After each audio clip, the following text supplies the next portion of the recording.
Welcome back to Introduction to Information System. Today we would be discussing regarding data and information. So as a session objective, we would be talking regarding what is data, how it gets transformed to information, what are the examples of data and information, and we would be seeing the difference between data and information also. So let's first start with data. Data is again a datum. They are all real facts. Okay, and it could be in a form of a number, text, alphanumeric, or an image, or it could be a picture. So when we talk about the data, they represent the raw facts and figures.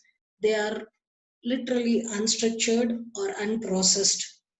They will just represent certain text or a number or an alphanumeric, or as I told you, could be a picture as well. Data are words, are numbers, or individual facts, etc., which have specific meaning. Data derive their meaning from a very precise name and agreed upon definitions.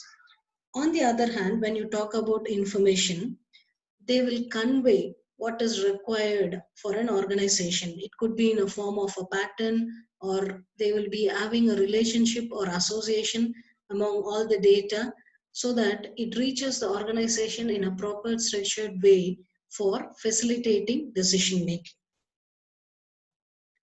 When we talk about data versus information here, as I told you, data represents raw facts.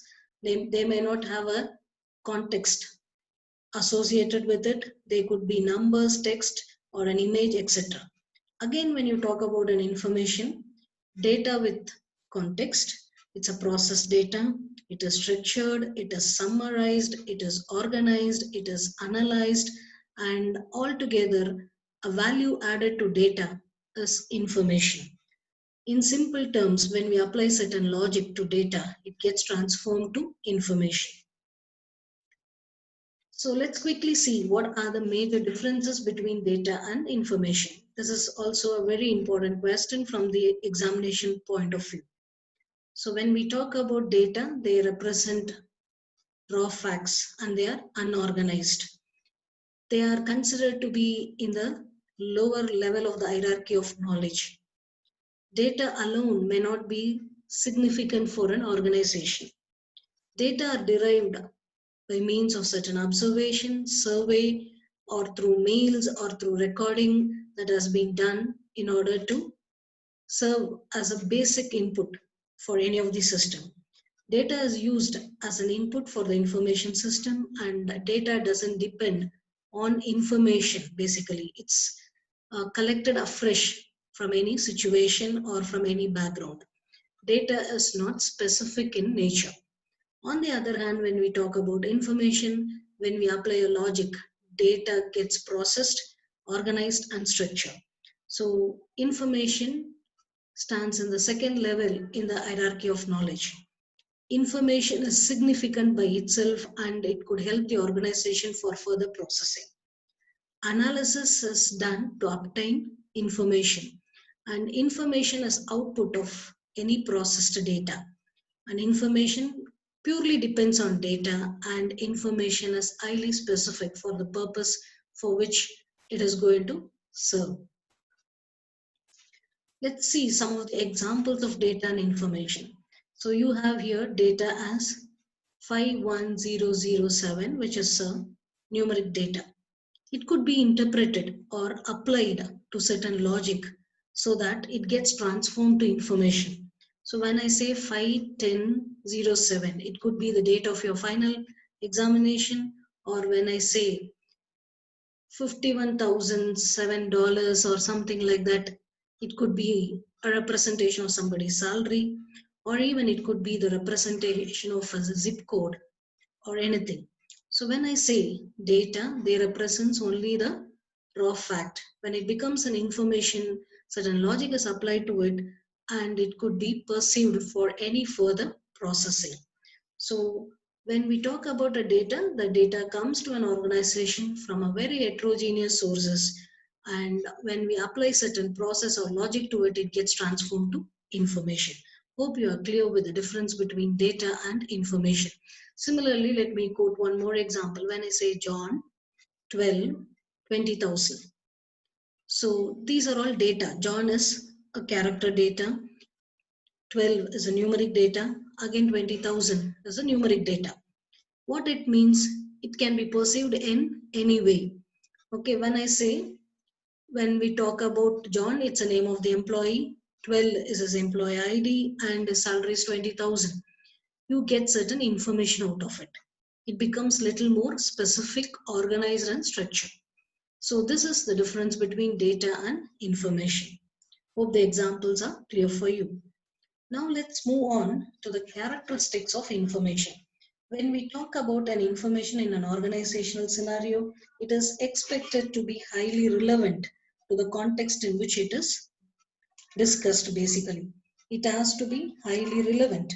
So if I'm talking about some customer information system, or in case if I'm talking about certain employee information system, and try to bring in some information regarding students, then it may not be applicable there.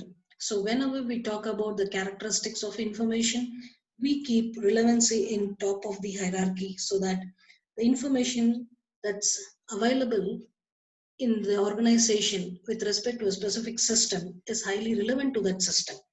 It should be complete. So it should not be that I have off information about the customers and the remaining informations are not available at any specific time. Then it may not again serve the complete purpose of it. When you start collecting information, or when you start collecting data, see to that it's complete and it is available for any other aspect of discussion. Next one is the accuracy. How correct is the information all about? How precisely is the information available to the organization? Then it has to be current. It should not be an old information. It should be an applicable to the current scenario, and it should be used at present. It should not always be historical data. Even though historical data is required for an organization, the data cannot always be historical. It has to be updated over a period of time, and it should be current as well. Then only it can be relevant also to the context in which it is being discussed. Now, when we move on to the economical part of it, the information available should not be very expensive. It should be collected through a very reliable source, and it should be cost effective as well. When we talk about flexibility based on certain dynamic scenario in which the information system is going to operate upon, it should be flexible enough to accept new information and take it for further decision making.